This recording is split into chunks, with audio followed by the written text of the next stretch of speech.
ಯಾರೇ ಬರಲಿ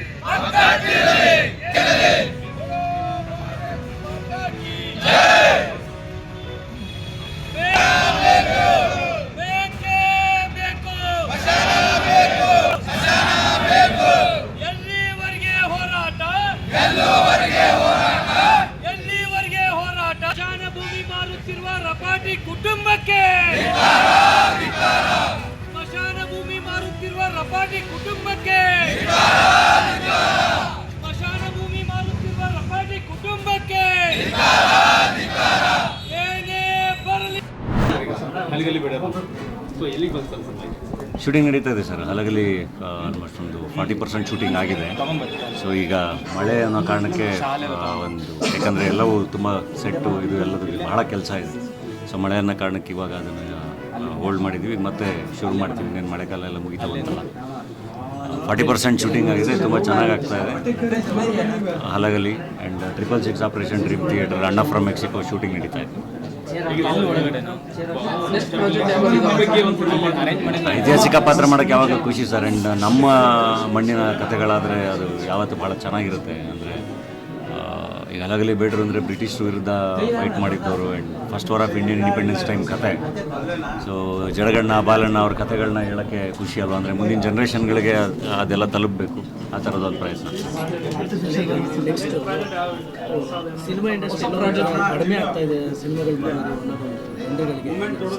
ಚೆನ್ನಾಗಿ ಆಗ್ತಾ ಇದೆ. ಸಿನಿಮಾಗಳು ಬರ್ತಾನೆ ಇದೆ. ಆಡಿಯನ್ಸು ಪ್ರೇಕ್ಷಕರು ಥಿಯೇಟ್ರಿಗೆ ಹೋಗ್ತಾನೆ ಇದ್ದಾರೆ. ತುಂಬ ಚೆನ್ನಾಗಿ ಆಗ್ತಾಯಿದೆ. ಆ್ಯಂಡ್ ಇವತ್ತು ಹಂಗೆ ನೋಡಿದ್ರೆ ಮಾರ್ಕೆಟ್ ಎಲ್ಲ ಭಾಳ ದೊಡ್ಡದಿದೆ. ಸಿನಿಮಾ ಭಾಳ ಚೆನ್ನಾಗಿ ಮಾಡಿದ್ರೆ ಇವತ್ತು ಅದೇನು 100 ಕೋಟಿ ವ್ಯಾಪಾರ, 1000 ಕೋಟಿ ವ್ಯಾಪಾರ ಅದೆಲ್ಲದು ಭಾಳ ಚೆನ್ನಾಗಿ ಆಗ್ತಿದೆಯಲ್ಲ. ಈಗ ಕಾಂತಾರ ಬೆಸ್ಟ್ ಎಕ್ಸಾಂಪಲ್ ಇದೆ. ಭಾಳ ಚೆನ್ನಾಗಿ ಇಡೀ ದೇಶ ಸಿನಿಮಾನ ನೋಡ್ತಾ ಇದೆಯಲ್ಲ.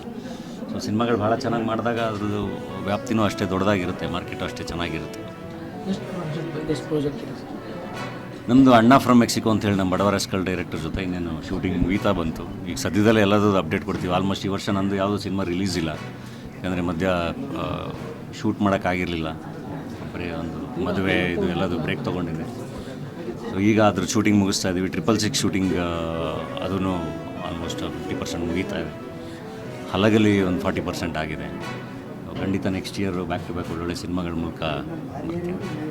ಸಿನಿಮಾಗಳೀಗ ಪ್ಯಾನ್ ಇಂಡಿಯಾ ಆಗ್ತದೆ ಸರ್. ಈಗ ಆದರೂ ಕೂಡ ಕನ್ನಡದಲ್ಲಿ ಅಕ್ಟೋಬರ್ ತಿಂಗಳ 200 ಸಿನಿಮಾಗಳು ಬಂದಿದ್ದಾವೆ. ಇದ್ರೂ ಕೇವಲ ಬೆರಳಿಕೆ ಮಾತ್ರ. ಅಂದರೆ ಕತೆಗೆ ಸಮಸ್ಯೆ ಇದೆ ಅಂತ ಅಥವಾ ಎಲ್ಲ ಭಾಷೆಗಳಲ್ಲೂ ಈ ಪರ್ಸಂಟೇಜ್ ನೀವು ತೊಗೊಂಡ್ರೆ ಸಕ್ಸಸ್ಫುಲ್ ಫಿಲ್ಮ್ಸ್ ಅಂತ ಅದು ಸೇಮ್ ಇರುತ್ತೆ. ಈಗ ಬೇರೆ ಇಂಡಸ್ಟ್ರಿಲಿ ಒಂದು 2-3% ಜಾಸ್ತಿ ಇರ್ಬೋದು ಬಿಟ್ಟರೆ ಎಲ್ಲ ಇಂಡಸ್ಟ್ರಿಗಳಲ್ಲೂ ಅಷ್ಟೇ ಸಿನಿಮಾ ಆಗುತ್ತೆ ಆ್ಯಂಡ್ ಸಕ್ಸಸ್ ರೇಟ್ ಅಷ್ಟೇ ಇರುತ್ತೆ. ಸೊ ನಮಗೆ ಅಲ್ಲಿ ಒಳ್ಳೆ ಸಿನಿಮಾಗಳು ಅಷ್ಟೇ ತಲುಪಿರ್ತಾವಲ್ಲ, ಹಾಗೆ ಇಲ್ಲಿ ಒಳ್ಳೆ ಸಿನಿಮಾಗಳು ಅವ್ರಿಗೆ ತಲುಪಿರ್ತವೆ. ಸೊ ಅದಷ್ಟೇ ಇರುತ್ತೆ. ಸಿನಿಮಾಗಳು ನಡೀತಾ ಇರುತ್ತೆ. ಎಲ್ಲರೂ ಗೆಲ್ಲಬೇಕು ಅಂತಲೇ ಮಾಡೋದು. ಖಂಡಿತ ಅದು ಲೀಡ್ ಕೊಟ್ಟಿದ್ದಾರಲ್ವ, ಪುಷ್ಪ 3 ಮಾಡಿದ್ರೆ ಖಂಡಿತ ಇರ್ತೀವಿ. ಹೀರೋಗಳು ಸಿನಿಮಾಗಳು ಮಾತ್ರ ನೋಡ್ತಿರ್ತಕ್ಕಂಥದ್ದು. ಪ್ರಮುಖವಾಗಿ ಹೀರೋಗಳು ಏನಿದ್ದಾರೆ ಪ್ಯಾನ್ ಇಂಡಿಯಾ ಸಿನಿಮಾದಂತ ಮಾತ್ರ ಸೆಟಲ್ ಆಗ್ತಿದ್ದಾರೆ. ಸೊ ಈ ಸಂದರ್ಭದಲ್ಲಿ ಕನ್ನಡ ಸಿನಿಮಾಗಳು ಯಾವ ರೀತಿಯಾಗಿ ಕಾಣ್ತವೆ? ಯಾಕಂದರೆ ಅವರು ಕೂಡ ವರ್ಷಕ್ಕೊಂದು 2 ಸಿನಿಮಾ ಮಾಡಿದ್ರೆ ಥಿಯೇಟ್ರ್ಗಳು ಕೂಡ ಉಳ್ಕೊಳ್ತವೆ ಅನ್ನೋ ಇಲ್ಲ. ಎಲ್ರದ್ದು ಅವರವರ ಡಿಸಿಷನ್ ಅಲ್ವಾ, ಅವ್ರವ್ರ ಪರ್ಸ್ನಲ್ ಡಿಸಿಷನ್ಗಳು, ಅವರವರ ಗೋಲ್ಸ್, ಅವ್ರವ್ರ ಡ್ರೀಮ್ಸ್ ಇರುತ್ತೆ. ಆ್ಯಂಡ್ ಐ ಥಿಂಕ್ ಹೊಸಬ್ರಿಗೂ ಜಾಗ ಬೇಕಲ್ಲ, ಹೊಸಬ್ರುಗಳು ಬರೋಕ್ಕೂ ಜಾಗ ಇದೆ. ಸೊ ಖಂಡಿತ ಹೊಸ ಪ್ರತಿಭೆಗಳು, ಭಾಳ ಒಳ್ಳೊಳ್ಳೆ ಪ್ರತಿಭೆಗಳು ಬರ್ತಿದೆ. ಫಾರ್ ಎಕ್ಸಾಂಪಲ್ ಈಗ ನೋಡಿ, ಈಗ ಉಡಾಳ ಅಂತೇಳಿ ನಮ್ಮ ದಾವಣಗೆರೆ ಹುಡುಗ ನಮ್ಮ ಪೃಥ್ವಿ, ಆ ಒಂದು ಸಿನಿಮಾ ರಿಲೀಸ್ ಇದೆ. ಈಗ ಯೂಶ್ವಲಿ ನಾರ್ತ್ ಕರ್ನಾಟಕ ಇಟ್ಕೊಂಡು ಸಿನಿಮಾಗಳು ಬರೋದು ಭಾಳ ಕಮ್ಮಿ, ಪಕ್ಕ ಅಲ್ಲಿ ಲ್ಯಾಂಗ್ವೇಜಲ್ಲೇ. ಸೊ ಈಗ ಉಡಾಳ ಬರ್ತಾ ಇದೆ, ಉತ್ತರ ಕರ್ನಾಟಕದ ಒಂದು ಸಿನಿಮಾ. ಹಂಗೆ ಹೊಸ ಪ್ರತಿಭೆಗಳು ಎಮರ್ಜ್ ಆಗ್ತಾರೆ, ಅದಕ್ಕೂ ಜಾಗ ಇದೆ. ಸರ್ ನಿಮಗೆ ದಾವಣಗೆರೆ ಸರ್ ಅಷ್ಟು ಅಭಿಮಾನಿಗಳಿದೆ, ಅವ್ರಿಗೆಲ್ಲ ಏನು ಹೇಳೋಕ್ಕೆ ಇಷ್ಟಪಡ್ತಾರೆ? ಭಾಳ ಖುಷಿಯಾಗುತ್ತೆ. ನಿಮ್ಮ ಪ್ರೀತಿ ಅಭಿಮಾನ ಅದು ಯಾವತ್ತೂ ಹೀಗೆ ಇರಲಿ. ಒಂದು ಅಂದರೆ ಅದೇ ಈ ವರ್ಷ ನಂದು ಎಲ್ಲರೂ ಕೇಳ್ತಾರೆ ಸಿನಿಮಾ ಯಾವುದು ಬರಲೇ ಇಲ್ವಲ್ಲ ಅಂತೇಳಿ. ಒಂದು ಬ್ರೇಕ್ ಆಗಿದೆ ಈ ವರ್ಷ, ಸಿನಿಮಾ ಇಲ್ಲ ನಂದು ಯಾವುದನ್ನು. ಖಂಡಿತ ನೆಕ್ಸ್ಟ್ ಇಯರು ಒಳ್ಳೊಳ್ಳೆ ಸಿನಿಮಾಗಳ ಮೂಲಕ ನಿಮ್ಮ ಹತ್ರಕ್ಕೆ ಒಳ್ಳೊಳ್ಳೆ ಸಿನಿಮಾಗಳ ಮೂಲಕ ಬರ್ತೀನಿ ಆ್ಯಂಡ್ ಸಕ್ಸಸ್ಫುಲ್ ಸಿನಿಮಾಗಳ ಮೂಲಕ ಬರ್ತೀನಿ. ನಿಮ್ಮ ಪ್ರೀತಿ ಯಾವಾಗಲೂ ಹೀಗೆ ಇರಲಿ. ನಿಮ್ಮ ಅಭಿಮಾನಿಗಳು ಕೊನೆಯದಾಗಿ ಹೇಗೆ ಹೇಳ್ಬೇಕಿಲ್ಲ?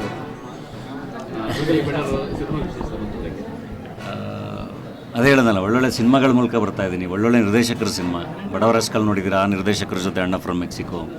ರತ್ನನ್ ಪ್ರಪಂಚ ನೋಡಿದ್ದೀರಾ, ಆ ನಿರ್ದೇಶಕರ ಜೊತೆ ಉತ್ತರಾಖಂಡ. ಸಪ್ತಸಾಗರ ನಿರ್ದೇಶಕರ ಜೊತೆ 666. ಆ್ಯಂಡ್ ಹಲಗಲಿ ಬಿಡರದಂಗೆ ಸುಕೇಶ್ ಅಂತ ಹೇಳಿ ಹೊಸ ಟ್ಯಾಲೆಂಟು, ಬಹಳ ಒಳ್ಳೆ ಭವಿಷ್ಯ ಇರೋ ನಿರ್ದೇಶಕ ಆ ಸಿನಿಮಾ. ಸೊ ಒಂದೊಂದು ಬೇರೆ ಬೇರೆ ಥರದ ಸಿನಿಮಾಗಳ ಮೂಲಕ ಈಗ ಜಿಂಗು ಅಂತ ಹೇಳಿ ಇನ್ನೊಂದು ಡೇರ್ಡೆವಿಲ್ ಮುಸ್ತಫಾ ನಿರ್ದೇಶಕರ ಜೊತೆ ಸೊ ಒಳ್ಳೊಳ್ಳೆ ಟೀಮ್ಗಳ ಜೊತೆ ಬರ್ತಾಯಿದ್ದೀವಿ. Thank you.